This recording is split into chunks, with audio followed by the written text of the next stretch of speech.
बे समावहाय क्रिसमास आरो फैबाय थानाय गोदान बोसोर 2023 मायथाइनि बयनिसिमबो गाहाम हामलायनायखौ बे समावहाय बावहरग्रोनाय जाबाय। नंगौ दिनैहाय आंनि बे सिएनआइ चार्चनि लांगोनायावहाय दंफैयो। बिथांमोना थांनाय 23 डिसेम्बरनिफ्राय लानानैहाय दिनै जोबथि सानावहाय फैबाय। बे जोबथि साननिनो बिथांमोना जोबोर मोनसे गाजा गोमजा मोसानाय हाबाफारिखौ बिथांमोना लादों। भिडिअ जार्नालिस्ट बिथांखौ नैबे मोसानायखौ देखायनो थाखाय आं फारि फारि खावलायनाय जाबाय। नैबेनो जाहैबाय बिथांमोना दिनै जोबथि साननि गोबां खुसिजोंहाय नैबे मोसानायफोरखौहाय बिथांमोना लादों। मोसानायजों लोगोसेनो बिथांमोना जानाय लोंनाय हाबाफारि आरो बेजों लोगोसेनो बिथांमोना नैबे जानाय हाबाफारिजोंनो नैबे मोसानाय गाजा गोमजा सेंग्रा सिख्ला उन्दै गेदेर बोराय बेन्थ' बे गाजा गोमजा मोसानायखौ नैबे समावहाय जोङो नुनो मोन्दों। बेनो जाहैबाय मोसानाया बेनो जाबाय अमृतपुर सिएनआइ चार्चनि बिथांमोना गासै मोनब्रै गामिफोरनि मानसिफोर जथुम जानानैहाय दिनैहाय नैबे हाबाफारिखौहाय लादों। बे गोबां मानसिफोर थुबुर जानायानो जाहैबाय अमृतपुर सिएनआइ चार्चनि लांगोनायावहाय दंफैयो। दायो बिथांमोना मोसाखांनायनि उनावहाय गोजाम बोसोरखौ बिदाय होनायजों लोगोसेनो गोदान बोसोरखौ बिथांमोना बरायगोन। बेनिनो नैबे लास्टनि बा जोबथि रंजास्रानाय फोरबो होननानै जोङो बुंनांसिगोन। आरो गोदान बोसोरखौहाय माबायदिहाय बरायगोन बिथांमोननिफ्राय जोङो माखासे नैबे समावहाय बाथ्राफोरखौ मिथिनानै लागोन। आच्चा जोङो नैबे समावहाय मिथिनानै लागोन। आच्चा थांनाय 24 डिसेम्बरनिफ्राय लानानैहाय दिनैहाय जोबथि सान क्रिसमास केरल मोसानाया दा गोजाम बोसोराबो दिनैनो जोबथि सान। गोजाम बोसोरखौ बिदाय होनायजों लोगोसे गोदान बोसोरखौ माबायदिहाय दिनैनि दिनावहाय बरायगोन? बे समाव आङो बड'लेण्ड मोब्लिबखौ गिबिसिनथाराव आङो हामबायहोदों आरो बेजों लोगोसे बे समावहाय आङो मिथिहोनो सानदों दाख्लै थांनाय 25 थारिखनिफ्राय दिनै सिमाव जोबथा जोंनि बेबायदिनो क्रिसमास सेलेब्रेसना दा बेवहाय जोङो गोबांथार इसोरनि हेफाजाबनि गेजेरजोंहाय जोङो थांनाय 25 थारिखनिफ्राय दिनै 31 थारिख डिसेम्बरसिम जोङो गोबां बेबायदिनो मेथाइ खननाय दामनाय मोसानायजों बेबायदिनो जोङो समायहोबाय। दा फैयै फैयै दिनै बेबायदिनो 2022 मायथाइया जोबथा सान बे दिनखौबो जोङो दिनैनो बिदाय होनो सानबाय आरो बेजों लोगोसे आङो कामना खालामदों माने 2023 मायथाइखौ जाहाथे बुहुमनि गासैबो सुबुंफोरखौ आङो खावलायो जाहाथे नैबे गोदान बोसोरावहाय बयबो मोजां देहा मोजां जिबन लानानै जाहाथे गोदान बोसोरखौ नाजावो आरो जानाय सोबनाय लोंनायफोरखौ गारनानै जाहाथे मोजाङै गोदान बोसोरखौहाय गासैबो बुहुमनि फिसाफोरखौ आङो मोजाङै बरायनानै लानो थाखाय आं बयनिसिमबो खामना खालामबाय। खौहाय नोंथाङा माबायदिहाय फालिखो आरो फैबाय थानाय गोदान बोसोरावहाय नोंथाङा गोदान बोसोरखौ माबायदिहाय वेलकाम खालामगोन? गिबियाव आं मिडिया बिथांमोनखौ धन्यबाद खालामो।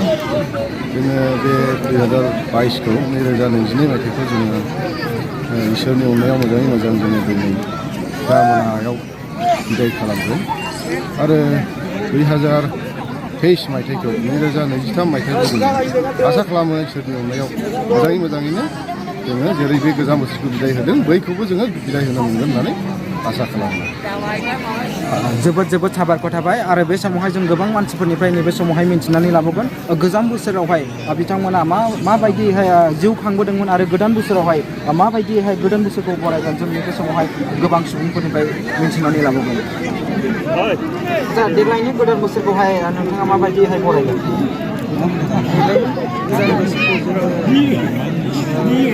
जेरै थांनाय 2022 जोबथा बिदाय होबाय उनाव जोङो बेबायदिनो आसा खालामदों बे 2023खौबो जोङो जोबजासे जोङो बरायगोन गाहामैनो जोङो इसोरखौ लानानै जोङो गाहाम कामना खालामदों आरो जोङो फोथायनायजों जोङो 2023खौबो जों बारग'नो हागोन। रोजा रोजा साबायखर थाबाय नैबे समावहाय आरो बे समावहाय जों गोबां सुबुंफोरनिफ्राय मिन्थिनानै लाबोगोन। आच्चा नोंथाङा देग्लायनि क्रिसमासखौहाय माबायदि फालिखो?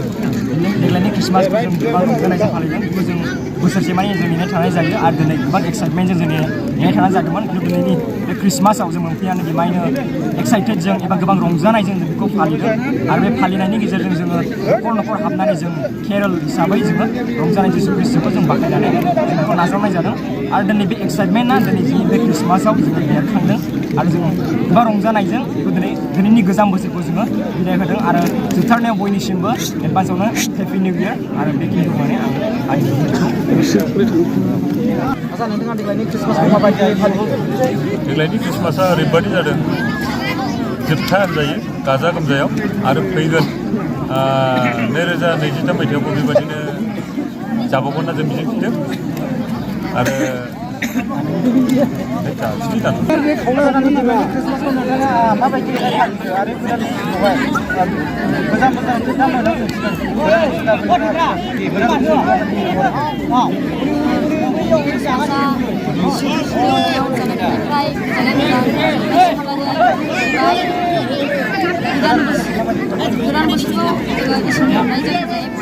माबायदि फालियो आरो गोदान बोसोरखौहाय गोजाम बोसोराव नोंथांमोना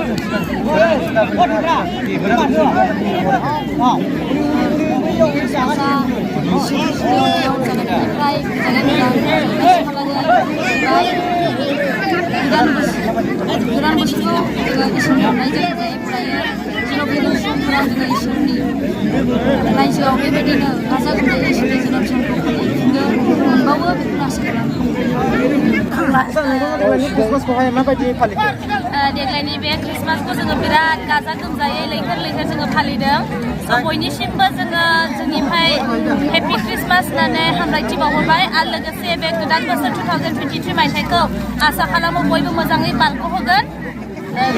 देग्लायनि ख्रिस्टमासखौ माबायदि फालियो? मोजाङैनो फालिदों दिनैहाय अमृतपुर गामियावहाय केरल जादों ओमफ्राय केरल गिदिंखांनानै खासि जागासिनो दङ गासैबो गामियावनो मोजाङैनो जादों। गोदान बोसोरखौ माबायदि फरायदों? गोदान बोसोरखौ रंजा बाजायै फरायगोन। नोंथाङा देग्लायनि ख्रिस्टमासखौ माबायदि फालियो? बे समाव बड'लेण्ड मुलुगखौ आंनि गोसोनिफ्राय आङो हामबाय होनोसै आं बेखौनो बुंगोन दि जोंना ख्रिस्टानफोरने बेबायदि जायो नै बर'दिन लास्ट टाइमावहाय बे बोसोरनि सास्पिलावहाय जों बेबायदि जायो ख्रिस्टानफोरा बेबायदि जायो आरो गोदान बोसोरखौहाय नोंथाङा माबायदि फरायदों? बे जानायजों आं बिराद आंनि गोसोजों आङो मोजां मोननानै बेबायदि गोदान बोसोरखौ बरायबाय आरो नेक्स्ट बोसोरावबो आं मोनजाबावगोन। 31 डिसेम्बर दिनै जोबथि सान बिथांमोना जोबथि सानजों लोगोसेनो जोबथा बिदाय होनानैहाय बिथांमोना दिनैनि गोजाम बोसोर 2022 मायथाइखौबो बिथांमोना बिदाय होबाय आरो गोदान बोसोर फैबाय थानाय गोदान बोसोर 2023 मायथाइखौबो बिथांमोना दिनैनि गेजेरजोंनो गाजा गोमजायै बरायनायखौ जोङो नुनो मोन्दों।